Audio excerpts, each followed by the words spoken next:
చేయుడు ఒకడు ఉండెను. The saint came to Jesus by night. Alternatively, ఈ వచనాలు మనం మార్చి చదువుకుందామండి. Jesus by night. Rabbi, we know that thou art a teacher from the Lord. Can you just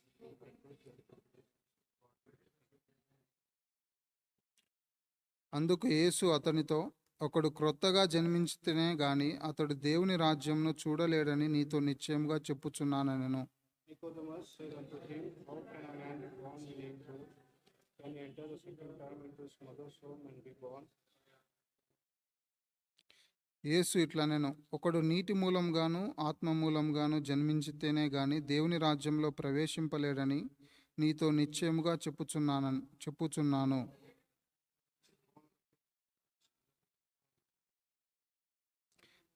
మీరు క్రొత్తగా జన్మింపవలనని నేను నీతో చెప్పినందుకు ఆశ్చర్యపడవద్దు. May the Lord bless the portion of this reading. చదవబడిన ఈ లేఖన భాగాలను ప్రభు ఆశీర్వదించునుగాక. Shall we look to the Lord in prayer? ప్రార్థనలో ప్రభు వైపు చూద్దామండి. Gracious, loving Heavenly Father, కృప కలిగిన ప్రేమ కలిగిన పరలోకపు తండ్రి, living God, loving God, జీవము కలిగిన సజీవమైన దేవా, we thank thee, Lord, for this wonderful time which thou hast given to us to come in thy presence. నీ సన్నిధిలోనికి రావడానికి మీరు ఇచ్చిన ఈ ప్రశస్తమైన సమయాన్ని బట్టి మీకు వందనాలు చెల్లిస్తున్నాం. Lord, I am not worthy, O Lord, to stand over here and to share thy word.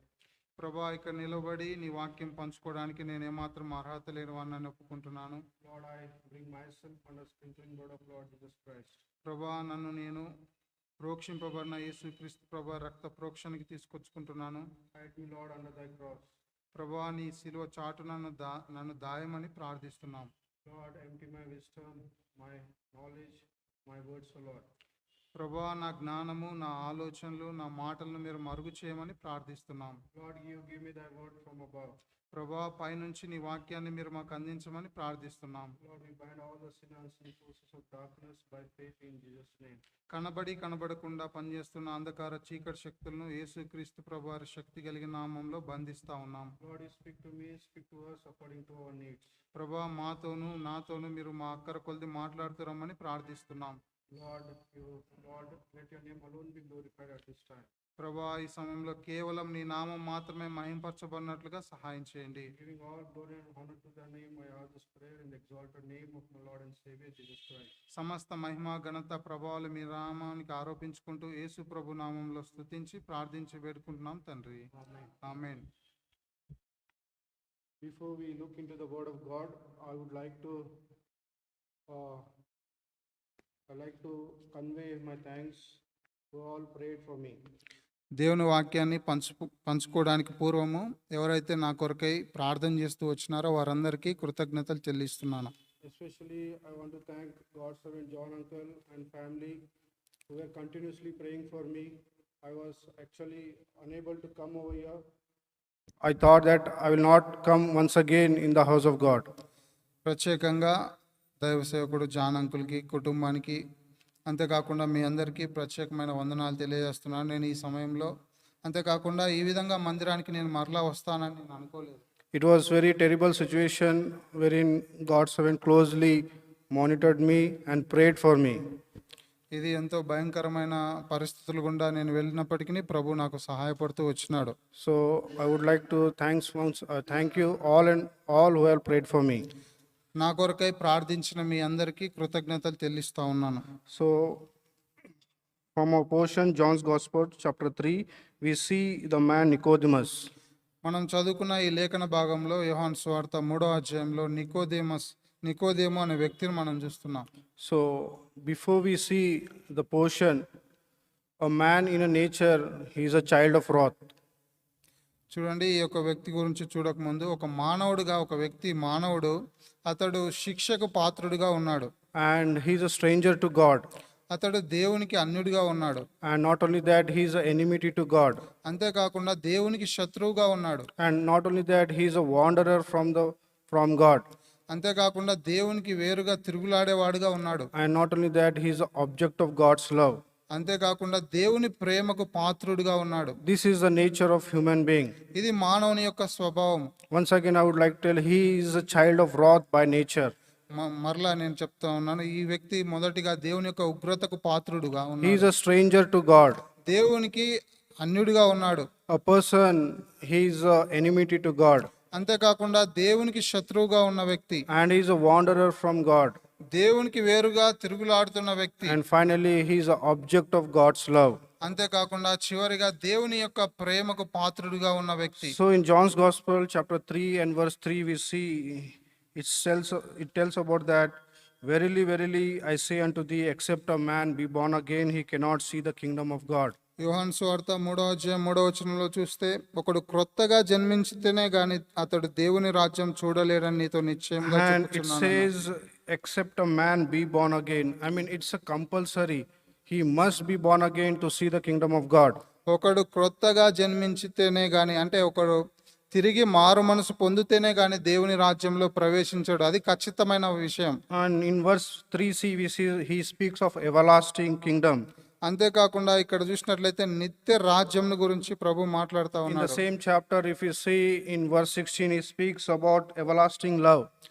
మనము ఇదే అధ్యాయం 3:16 నిత్యమైన దేవుని ప్రేమను గురించి చూస్తాం. That it says, God so loved the world. ఇక్కడ చూస్తాం, దేవుడు లోకంను ఎంతో ప్రేమించెను. And in the same verse, it says, everlasting sacrifice. God gave his only begotten Son. ఇక్కడే నిత్యమైన త్యాగము ఆ యొక్క యేసుక్రీస్తు ప్రభువారిని దేవుడు అనుగ్రహించినట్లుగా చూస్తున్నాం. And not only that, he gave not only his only begotten Son, but he gave us everlasting life. ఆయన తన అద్వితీయ కుమారుని ఇవ్వడం మాత్రమే కాకుండా మనకు నిత్య జీవాన్ని ఇస్తూ వచ్చినాడు. And verse 14 says, it's an everlasting victory. మనము 14 చూస్తే అది నిత్యమైన విజయము. And verse 18, it's an everlasting judgment. 18 చూస్తే నిత్యమైన తీర్పు. And verse 19, it's an everlasting judgment. 19 Condemnation. అది నిత్యమైన శిక్షావిధి. 19 చూస్తాం. If any man wants to be in the kingdom of God, it's a must, it's a compulsory that he should be born again. దేవుని రాజ్యంలో ప్రవేశించగోరిన ప్రతి వ్యక్తి ఖచ్చితంగా వారు మారు మనసు పొందాలి. And we see a person who doesn't have a life of God, he is a cursed person. ఏ వ్యక్తి అయితే దేవుని యొక్క జీవాన్ని కలిగి లేడో ఆ వ్యక్తి శపింపబడిన వ్యక్తి. And not only that, he is a godless person. అంతేకాకుండా దేవుడు లేని వ్యక్తి. He's in a deceitful state. అంతేకాకుండా అతడు మోసపూరితమైన జీవితంలో జీవిస్తున్నాడు. The word of God, the Bible says that he is a helpless man. దేవుని వాక్యం చెప్తుంది ఆ వ్యక్తి నిస్సహాయ స్థితిలో ఉన్న వ్యక్తిగా ఉన్నాడు. And he is a hopeless person. అతనికి ఎటువంటి నిరీక్షణ A లేనివాడుగా ఉన్నాడు. person who doesn't have a life of God, he is a condemned person. ఏ వ్యక్తి అయితే దేవుని జీవం లేని వ్యక్తిగా ఉన్నాడో అతడు తీర్పు తీర్చబడిన వ్యక్తిగా ఉన్నాడు.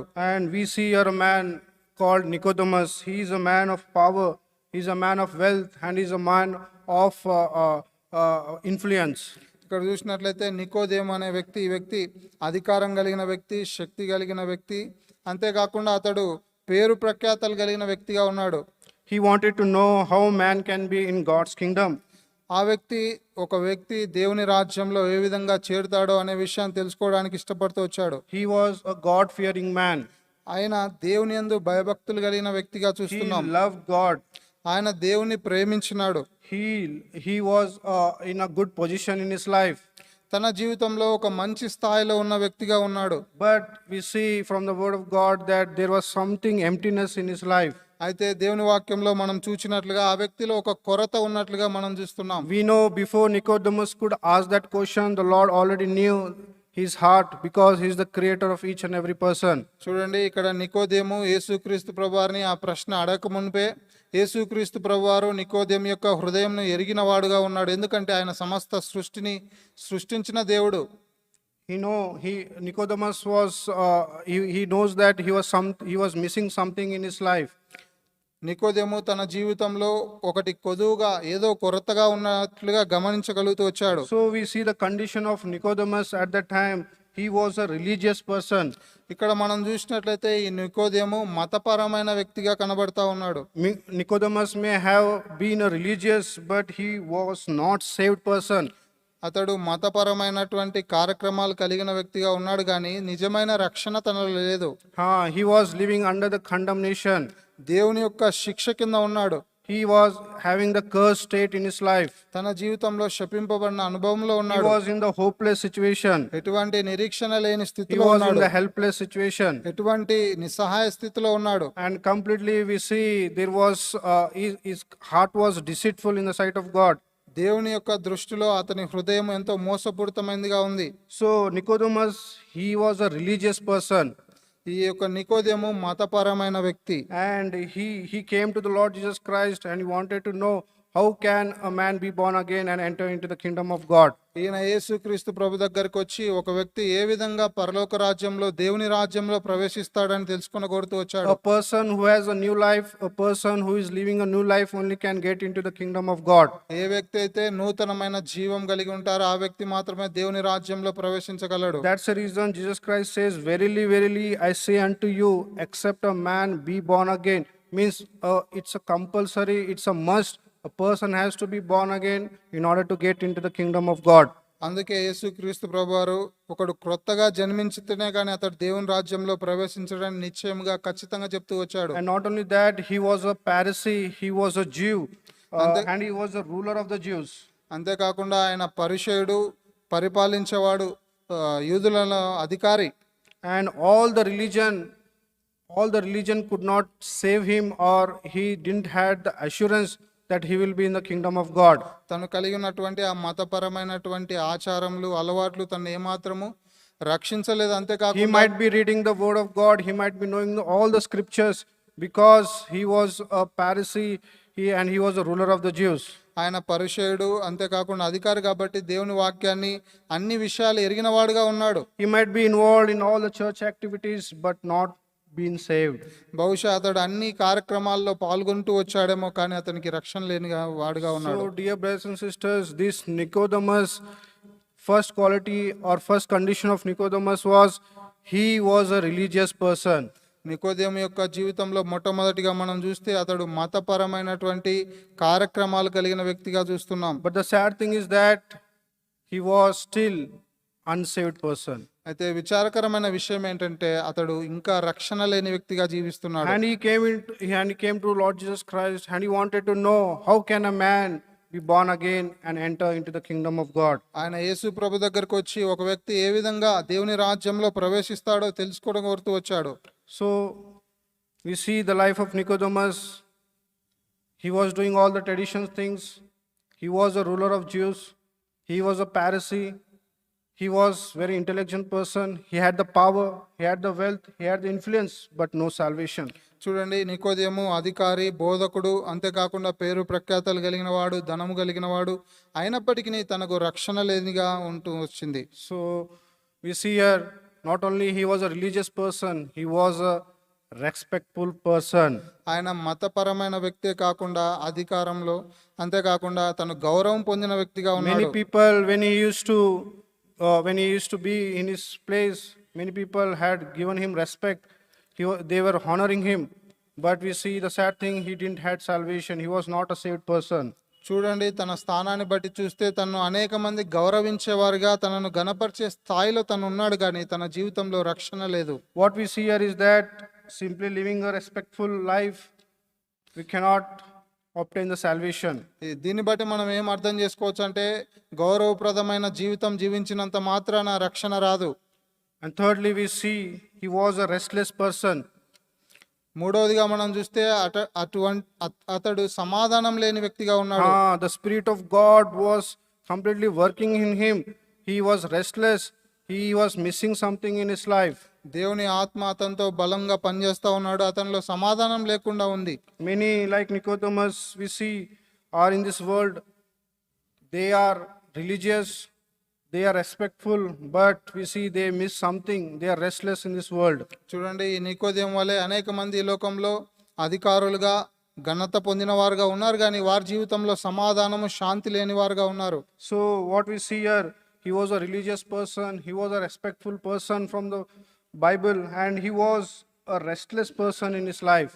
ఈయన మతపరమైన వ్యక్తి, అంతేకాకుండా అధికారం కలిగిన వ్యక్తి, అయితే తన జీవితంలో శాంతి సమాధానం లేని వ్యక్తిగా ఉన్నాడు. And not only that, he was a reluctant person. He was lost and he was reluctant in this world.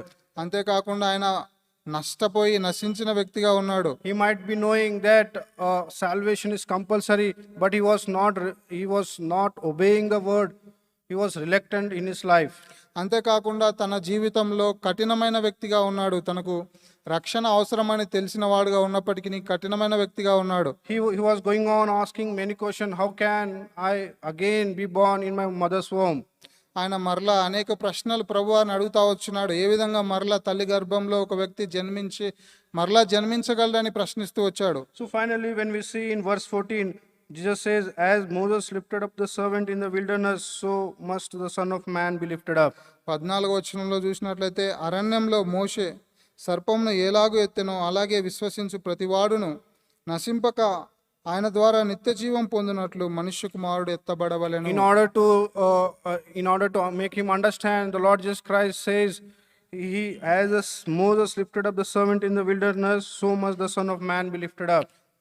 నికోదేమో అర్థం చేసుకోవడానికి కొరకే యేసుక్రీస్తు ప్రభువారు ఇక్కడ చెప్తా ఉన్నాడు. ఏ విధంగా మోషే సర్పం ఎత్తుతూ వచ్చినాడు, అలాగే విశ్వసించేవారు నశింపకుండా నిత్య జీవం పొందాలంటే మనుష్య కుమారుడు యేసు ప్రభువారు ఎత్తబడవలెను అని చెప్తూ వచ్చాడు. And also Jesus answered, to be born again, he should be born of water and of spirit. అంతేకాకుండా తిరిగి జన్మించడం అంటే నీటి మూలంగాను ఆత్మ మూలంగా జన్మించాలని చెప్తూ వచ్చాడు. So my dear brothers and sisters, this evening time, you might be living a religious life. You might be a respectful person in this world. You might be a restless because of your sins, and you might be reluctant. The Lord Jesus Christ is calling you. నా ప్రియమైన సహోదరి సహోదరులారా, ఈ సాయంకాల సమయంలో మీరు మతపరమైన వ్యక్తిగా, ఘనత పొందిన వ్యక్తిగా, సమాధానం లేని వ్యక్తిగా ఉన్నట్లయితే యేసుక్రీస్తు ప్రభువారు ఈ సాయంకాల సమయంలో మిమ్మల్ని పిలుస్తా ఉన్నాడు. Shall we turn to book of Numbers chapter 21? సంఖ్యాకాండం 21వ అధ్యాయం చూద్దామండి. సంఖ్యాకాండం 21వ అధ్యాయం. Numbers chapter 21, సంఖ్యాకాండం 21వ అధ్యాయం verses 1 to verse 9. 21 chapter verses 1 to 9. 21వ అధ్యాయం 1 నుంచి 9 వరకు మనం చూసినట్లయితే Shall we read these verses all together? మనము మార్చి వచనాలు In చదువుకుందాం. order to understand the verse John's Gospel chapter 3 and verse 14, we look to Numbers chapter 21 verses 1 to 9. యోహాను సువార్త 3వ అధ్యాయం 14వ వచనంలో ఉన్న సారాంశాన్ని మనం గ్రహించాలంటే సంఖ్యాకాండం 21వ అధ్యాయం 1 నుంచి 9 వచనాలు మనం మార్చి చదువుకుందాం. ఇశ్రాయేలీయులు అతారీయుల మార్గంన వచ్చుచున్నారని దక్షిణ దిక్కున నివసించిన కనానీయుడైన అరాదు రాజు విని అతడు ఇశ్రాయేలుతో యుద్ధం చేసి వారిలో కొందరిని చెరపెట్టగా, And Israel vowed a vow unto the Lord and said, if thou wilt indeed deliver this people into my hand, I will destroy their cities. యెహోవా ఇశ్రాయేలు మాట ఆలకించి ఆ కనానీయులను అప్పగింపగా ఇశ్రాయేలీయులు వారి పట్టణములను నిర్మూలం చేసిరి. అందువలన ఆ చోటికి హోర్మా అను పేరు పెట్టబడెను. And they journeyed from Mount Hor by the way of the Red Sea to Hamas, the land of Edom, and the soul of people was much because of the way. కాగా ప్రజలు దేవునికిని మోషేకును విరోధంగా మాట్లాడి, ఈ అరణ్యంలో చచ్చుటకు ఐగుప్తులో నుండి మీరు మమ్మల్ని ఎందుకు రప్పించితిరి? ఇక్కడ ఆహారం లేదు, నీళ్లు లేవు, చవిసారం లేని ఈ అన్నము మాకు అసహ్యమైనదనిరి. And the Lord sent fiery serpents among the people, and they bit the people, and much people of Israel died. కాబట్టి ప్రజలు మోషే యొద్దకు వచ్చి, మేము యెహోవాకును నీకును విరోధముగా మాట్లాడి పాపం చేస్తిమి. యెహోవా మా మధ్య నుండి ఈ సర్పములను తొలగించునట్లు ఆయనను వేడుకొనుమనిరి. And the Lord said unto Moses, make thee a fiery serpent, and set it upon a pole, and it shall. కాబట్టి మోషే ఇత్తడి సర్పం ఒకటి చేయించి స్తంభం మీద దాన్ని పెట్టెను. అప్పుడు సర్పపు కాటు తినిన ప్రతివాడు ఆ ఇత్తడి సర్పమును నిదానించి చూచినందున బ్రతికెను. We see here Jesus wanted Nicodemus to realize what his condition is. ఇక్కడ ఈ యొక్క పరిస్థితి ఏంటో గ్రహించవలసిందిగా నికోదేమును యేసు ప్రభువారు కోరుతూ వచ్చాడు. We see from in the verse Numbers chapter 21 and verse 5. సంఖ్యాకాండం 21వ అధ్యాయం 5వ వచనంలో మనం చూసినట్లయితే We see the people of Israel committed sin against God. ఇక్కడ ఇశ్రాయేలు ప్రజలు దేవునికి విరోధంగా పాపం చేస్తూ వచ్చారు. And not only that, in verse 6, the judgment follows from God. అంతేకాకుండా 6వ వచనంలో చూసినట్లయితే దేవుని యొద్ద నుండి తీర్పు ఆరంభమైనట్లుగా చూస్తా ఉన్నాం. And in verse 7, the sin was confessed to God. The people of Israel confessed the sin to God. 7వ వచనంలో చూసినట్లయితే ఇశ్రాయేలు ప్రజలు దేవుని యొద్దకు వచ్చి వారి పాపమును బట్టి పశ్చాత్తాపడుతూ వచ్చారు. And firstly, we saw the sin was committed against God. మొట్టమొదటిగా మనం చూస్తే దేవునికి విరోధంగా పాపం చేస్తూ వచ్చారు. And secondly, soon after that, judgment follows from God. దాని వెంటనే ప్రభు తీర్పు తీర్చినట్లుగా చూస్తున్నాం. And thirdly, the people of Israel confessed their sin to God. మూడోదిగా వెంటనే దేవుని ప్రజలు దేవుని ఎదుట తమ పాపముల విషయమై పశ్చాత్తాపడుతూ వచ్చారు. And verse 4, we see the remedy provided from God. Verse 8. 8వ వచనంలో ప్రభు దానికి విరుగుడుగా ఆయన సమాధానం ఇస్తూ వచ్చాడు. And the same verse we see that there is a prescription by God. అక్కడ దేవుడు వారికి వివరించినట్లుగా చూస్తా ఉన్నాం. దానికి విరుగుడుగా ఆయన వివరణ ఇచ్చాడు. And in verse 9, new life was imparted from God. 9వ వచనంలో మనం చూస్తే దేవుని యొద్ద నుండి వారికి నూతనమైన జీవం ఇవ్వబడుతూ వచ్చింది. So what we see here is that as Moses lifted the serpent in the wilderness, so the Son of Man must be lifted up. అరణ్యంలో మోషే సర్పంను ఏ విధంగా ఎత్తబడుతూ వచ్చిందో ఆ విధంగా యేసుక్రీస్తు ప్రభువారు ఎత్తబడుతూ రావాలి అని చెప్తూ వచ్చాడు. When the people of Israel sinned, when they looked at brazen serpent, their sins were forgiven. ఇశ్రాయేలు ప్రజలు దేవునికి విరోధంగా పాపం చేసినప్పుడు వారు పశ్చాత్తాపడి ఆ యొక్క ఇత్తడి సర్పం వైపు చూచినప్పుడు వారు స్వస్థపరచబడుతూ వచ్చారు. In the same way, we also, because of sin, there is death in our life. When we see the Son of Man on the cross of Calvary, our sins are forgiven and there is a remedy for our sins. పాపమును బట్టి మన జీవితాల్లో మరణం ఏలుబడి చేయబడుతూ వస్తుంది. ఎప్పుడైతే యేసుక్రీస్తు ప్రభువారి వైపు చూసినామో మనము రక్షణ పొందుకునే వారంగా, విడుదల పొందే వారంగా, నూతనమైన జీవాన్ని పొందుకునే వారంగా ఉంటాం. Why? Because Romans 3:23 says the sin brings death in our life. రోమా 3:23లో చూస్తే పాపము మన జీవితంలో మరణాన్ని తీసుకొచ్చేదిగా ఉంది. And not only that, when this sin brings death in our life, Christ crucified for us on the cross of Calvary. పాపము మన జీవితంలో మరణం తీసుకొచ్చినప్పుడు యేసుక్రీస్తు ప్రభువారు మన కొరకై ఆ యొక్క సిలువలో మరణిస్తూ వచ్చినాడు. And through this crucifixion we have life. ఆ యొక్క సిలువ మరణం ద్వారా మనము జీవం పొందుకుంటూ The వచ్చాం. people of Israel committed sin against God. ఇశ్రాయేలు ప్రజలు దేవునికి విరోధంగా పాపం చేస్తూ వచ్చారు. Romans 3:23 says sin brings death. రోమా 3:23లో చూస్తే పాపము మరణాన్ని తీసుకొస్తుంది. And for this sin Christ crucified on the cross of Calvary to give us new life. ఈ యొక్క పాపము తీసుకొచ్చిన మరణం నుంచి మనల్ని విడిపించడానికి యేసుక్రీస్తు ప్రభువారు సిలువపై మరణిస్తూ వచ్చాడు. And as the people of Israel looked at the serpent, the brazen serpent on the pole, the venomous poison which was there, when they saw on that pole, they were living or they were healed. చూడండి, ఎప్పుడైతే ఇశ్రాయేలు ప్రజలు ఆ యొక్క ఇత్తడి సర్పాన్ని చూస్తూ వచ్చినారో వారిలో ఉన్న విషము తొలగించబడి వారు స్వస్థపరచబడుతూ వచ్చారు. And the same way, when we look at the cross, when we look at the Lord Jesus Christ, we shall be saved.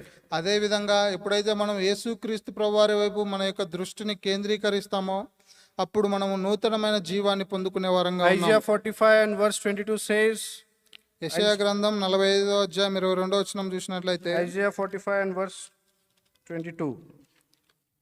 యెషయా గ్రంథం 45వ అధ్యాయం 22వ Look వచనం, unto me and be saved all the ends of the earth, for I am God and there is none else. భూదిగంత నివాసులారా నా వైపు చూచి రక్షణ పొందుడి. So my dear brothers and sisters, Nicodemus, we saw the life of Nicodemus. He was a religious person, he was a respectful person, he was a restless person, and he was a elected person. కాబట్టి నా ప్రియమైన సహోదరులారా, నికోదేము జీవితంలో నుంచి మొదటిగా అతడు మతపరమైన వ్యక్తిగా ఉన్నాడు, రెండవదిగా అతడు ఘనత పొందిన వ్యక్తిగా ఉన్నాడు, మూడవదిగా సమాధానము శాంతి లేని వ్యక్తిగా ఉన్నాడు. So in order to be born again, we must be born again with spirit. మనము తిరిగి జన్మించాలి అంటే మనము ఆత్మ ద్వారా తిరిగి జన్మించాలి. So Nicodemus was unable to understand what the Lord Jesus Christ was saying. యేసుక్రీస్తు ప్రభువారు చెప్పిన ఈ విషయాలు నికోదేము గ్రహించలేని Jesus వాడుగా Christ ఉన్నాడు. said, if I tell you the earthly things you are not understanding, how will you understand the heavenly things? అప్పుడు యేసు ప్రభువారు అన్నారు కదా, భూలోక సంబంధమైన విషయాలు నేను చెప్పినప్పుడు నువ్వు అర్థం చేసుకోలేనప్పుడు పరలోక సంబంధమైన విషయాలు నేను చెప్పినప్పుడు నువ్వు So that's the గ్రహించలేవని reason he చెప్తూ వచ్చాడు. says, when as Moses lifted up the serpent in the wilderness, so the Son of Man must be lifted up. అందుకే అరణ్యంలో మోషే సర్పంను ఏ విధంగా ఎత్తుతూ వచ్చున్నాడు, అదే విధంగా యేసుక్రీస్తు ప్రభువారు ఎత్తబడవలెను. So, in order to remove the sin of the people of Israel, Moses made the brazen serpent on the pole. ఇశ్రాయేలు ప్రజల యొక్క పాపము నివారణ చేయడానికి ఏ విధంగా మోషే ఆ యొక్క ఇత్తడి సర్పాన్ని చేస్తూ వచ్చినాడు, ఇత్తడి సర్పాన్ని ఎత్తుతూ వచ్చాడు. In the same way, the Lord Jesus Christ, when we look to the Lord Jesus Christ, though our sins may be very miserable, the Lord Jesus Christ is ready to forgive us from all our sins. అదే విధంగా మన పాపంలో ఎంత భయంకరమైనప్పటికీ యేసుక్రీస్తు ప్రభువారి వైపు చూచినప్పుడు మన పాపములకు క్షమాపణ, విడుదల కలిగేదిగా ఉంది. The sin brings death in our life. పాపము మన జీవితంలో మరణాన్ని తీసుకొచ్చేదిగా ఉంది. And through the crucifixion of Lord Jesus Christ, there is a new life for us. యేసుక్రీస్తు ప్రభువారి శిలువ ద్వారా మనలో నూతనమైన జీవం And when ఆరంభమవుతుంది. we look to that crucified Lord Jesus Christ, when we keep our eyes upon Him, we will be saved. ఆ శిలువ వేయబడిన క్రీస్తు ప్రభువారి వైపు మన దృష్టి, మన గమనము కేంద్రీకరించినప్పుడు, ఆయన వైపు చూచినప్పుడు మనం రక్షణ పొందే వారంగా ఉన్నాం. The Bible says, the Word of God says, Jesus Christ came down to save the sinners. దేవుని వాక్యం మనం చూసినట్లయితే పాపులను రక్షించుటకు క్రీస్తు యేసు ఈ లోకానికి వచ్చిన Not రాయబడుతూ only వచ్చింది. that, Jesus Christ came down to save us. అంతేకాకుండా యేసుక్రీస్తు ప్రభువారు మనల్ని రక్షించడానికి వచ్చాడు, He came down to die for us. మన కొరకై చనిపోవడానికి వచ్చాడు, He came down to call us. మనల్ని పిలవడానికి వచ్చినాడు. And not only that, He came down to receive us. అంతేకాకుండా మనల్ని తనకు అంగీకరించేవాడిగా The వచ్చాడు. Bible says, the Word of God says, He came not to call the righteous, but to sinners to repentance. దేవుని వాక్యం మనం చూస్తున్నాం, పాపులను పిలువచ్చుతుంది కానీ నీతిమంతులను పిలువరాలేదని యేసుక్రీస్తు ప్రభువారు చెప్తూ వచ్చాడు. Today, if you are still not been born again, the Lord Jesus Christ is calling you, dear brothers and sisters. ఈ దినం వరకు నీవు ఇంకా రక్షణ లేని వాడిగా జీవిస్తున్నట్లయితే యేసుక్రీస్తు ప్రభువారు నిన్ను పిలుస్తా ఉన్నాడు. Nicodemus was a very, very good person, respectful person. He had power, wealth, and influence in this world.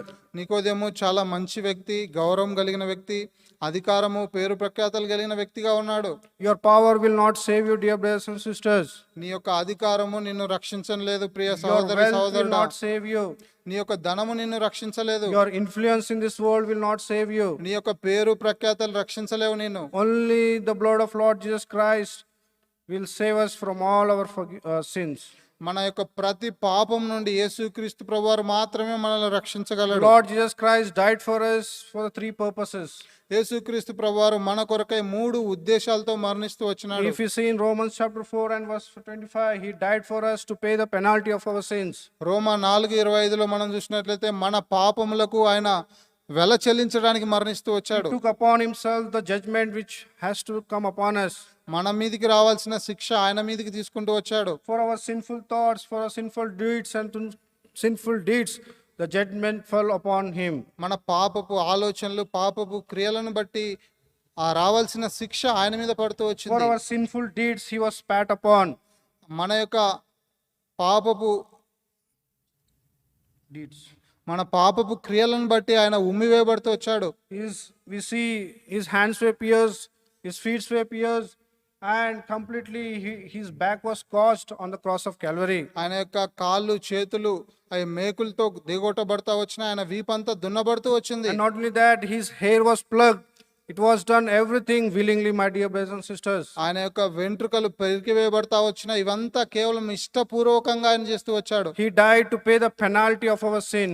మన పాపంలకు రావాల్సిన శిక్ష వెల చెల్లించడానికి ఆయన మరణిస్తూ He వచ్చాడు. delivered us from the penalty of sin. పాపపు శిక్ష నుంచి మనల్ని విడిపిస్తూ వచ్చాడు.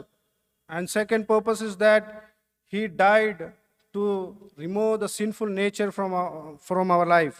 రెండవ కారణం ఆయన ఎందుకు మరణిస్తూ వచ్చినాడంటే మన జీవితంలో ఉన్నటువంటి ఆ పాపపు స్వభావాన్ని తీసివేయడానికి ఆయన మరణిస్తూ వచ్చాడు. In order to deliver us from that sinful nature. ఆ పాపపు స్వభావం నుంచి విడుదల You కలగజేయడానికి and ఆయన I by మరణిస్తూ వచ్చాడు. birth are sinners. నీవు నేను జన్మతః పాపులం. We are dead in sins. మనం పాపముల చేత చచ్చిన వారంగా ఉన్నాం. We followed the way of this world. ఈ యొక్క లోకం యొక్క ఆచారాలను అనుసరిస్తూ వచ్చాం. We followed the course of this world. ఈ లోకం యొక్క ఆచారాలు అలవాట్లు అనుసరిస్తూ వచ్చాం. We are satisfied in our sinful nature. మన పాప జీవితంతో సంతృప్తి కలిగిన వారంగా So ఉంటూ that's the వచ్చాం. reason the Lord Jesus Christ died for us in order to deliver us from that sinful nature. ఆ కారణం చేతనే ఆ పాపపు స్వభావం నుంచి విడిపించడానికి యేసుక్రీస్తు ప్రభువారు సిలువలో మరణిస్తూ వచ్చాడు. And the sinful nature which we have must be crucified on the cross of Calvary. మనము కలిగి ఉన్నటువంటి ఆ పాపపు స్వభావం సిలువలో అది సిలువ వేయబడాలి. When we look at the Lord Jesus Christ, our sinful nature will completely be removed. ఎప్పుడైతే యేసుక్రీస్తు ప్రభువారిని మనం తేరి చూస్తామో మన పాపపు స్వభావం అంతా తీసివేయబడుతుంది. And thirdly, the Lord Jesus Christ suffered and died for us and rose again to give us new nature, new life, and to make us righteous. అంతేకాకుండా మూడవదిగా యేసుక్రీస్తు ప్రభువారు మన కొరకే ఎందుకు శ్రమపడి మరణించాడంటే మనకి నూతనమైన జీవాన్ని, నూతనమైన స్వభావం ఇవ్వడానికి వచ్చాడు.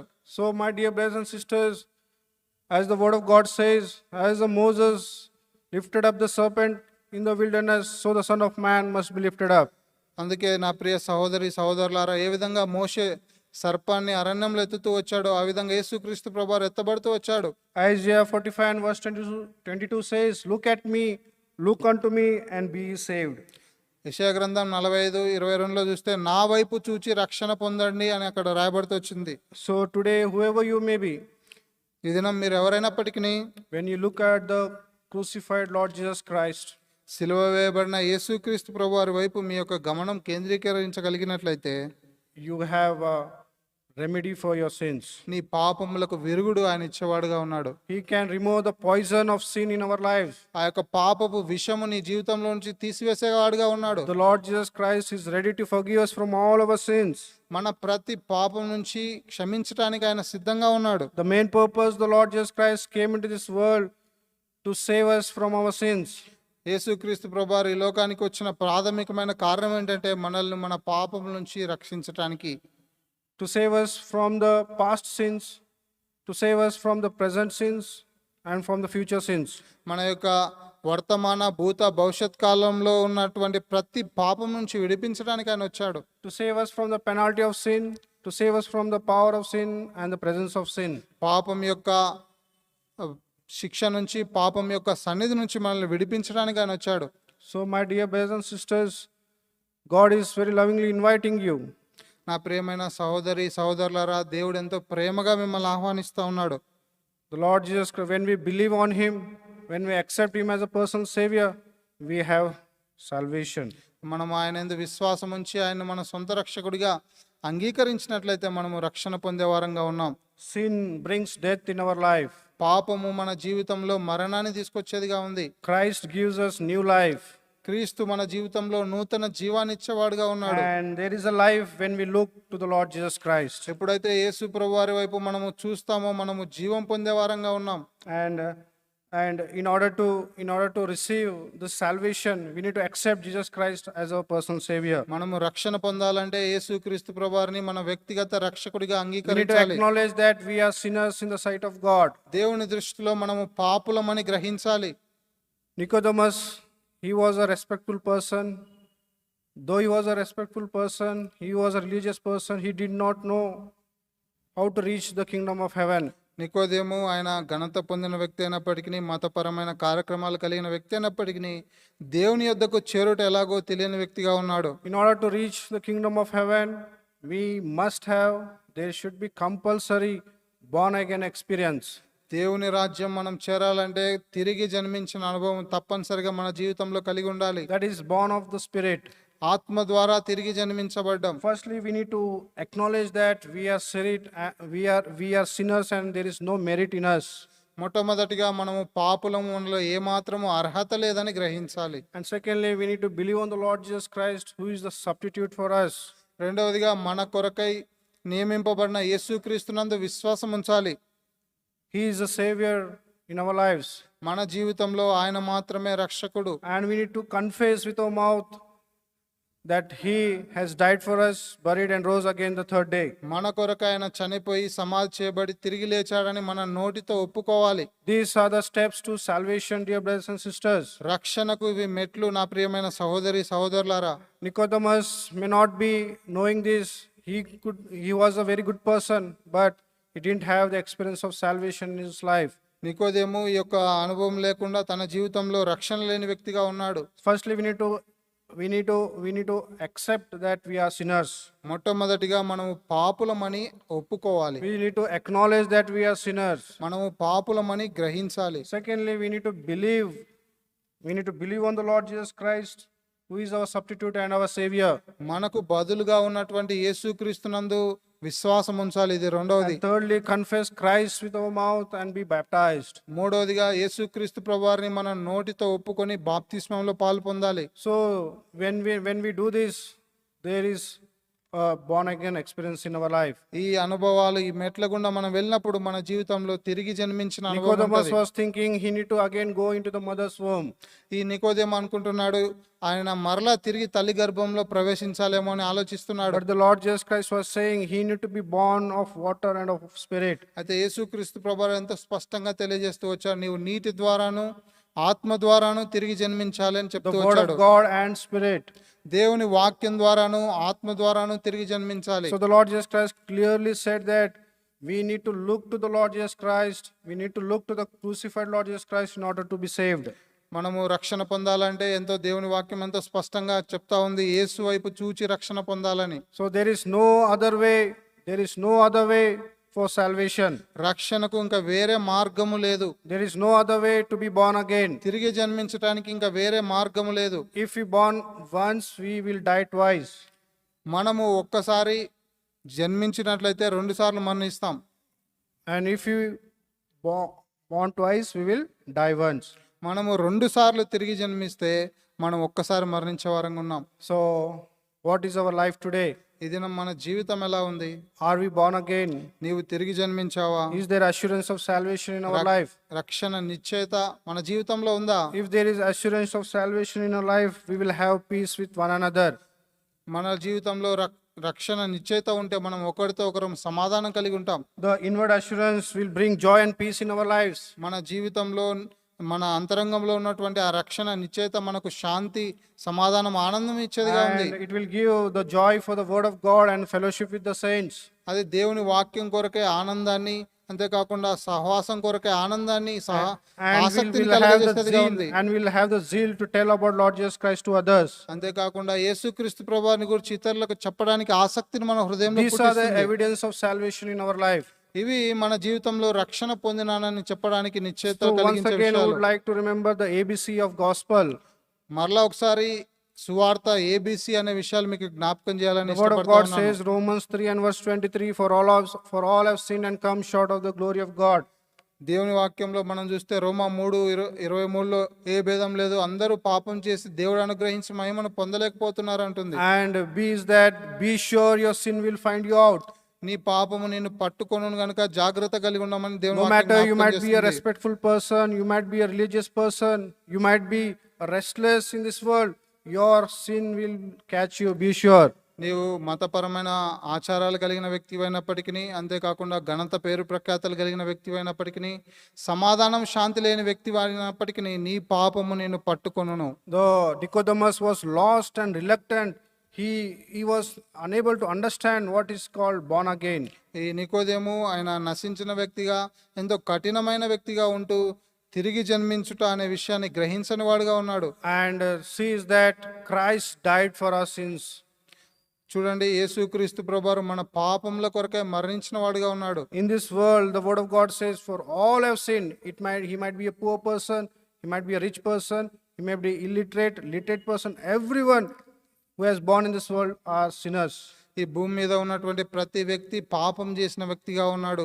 ఏ భేదం లేదు, అతడు ధనికుడైనా, ధనవంతుడైనా, పేదవాడైనా, చదువుకున్న వ్యక్తి అయినా, చదువు లేని వ్యక్తి అయినా, ఏ వ్యక్తి అయినా భూమి మీద ఉన్న ప్రతి మానవుడు పాపి.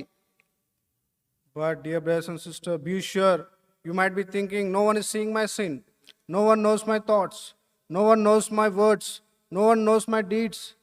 Be sure your sin will catch you one day. నా ప్రియమైన సహోదరి సహోదరులారా, ఖచ్చితంగా దేవుని వాక్యం సెలవిస్తుంది, నీ పాపము నేను పట్టుకుని నీవు అనుకుంటున్నావేమో, నేను చేసే పనులు ఎవరు చూడట్లేదు, నా మాటలు ఎవరు వినట్లేదు అని అనుకుంటున్నావేమో. And thirdly, we have remedy that in order to be forgiven from our sins, Christ Jesus died for our sins on the cross of Calvary. మూడోదిగా మనము ఆ యొక్క పాపం నుంచి విడుదల పొందడానికి ప్రభు పరిష్కారం చూపిస్తూ వచ్చినాడు. We see the precious blood of Lord Jesus Christ redeems us from sin's power. చూడండి, ప్రశస్తమైన యేసుక్రీస్తు ప్రభువారి యొక్క రక్తం పాపం యొక్క శక్తి నుంచి మనల్ని విడిపించేదిగా ఉంది. Ephesians 1 and verse 7 says, ఎఫెసీ 1:7 మనం చూసినట్లయితే దేవుని కృపా మహేశ్వరం బట్టి ఆ ప్రియుని యందు ఆయన రక్తం వల్ల మనకు విమోచనము. the precious blood, it justifies us from the sin's guilt.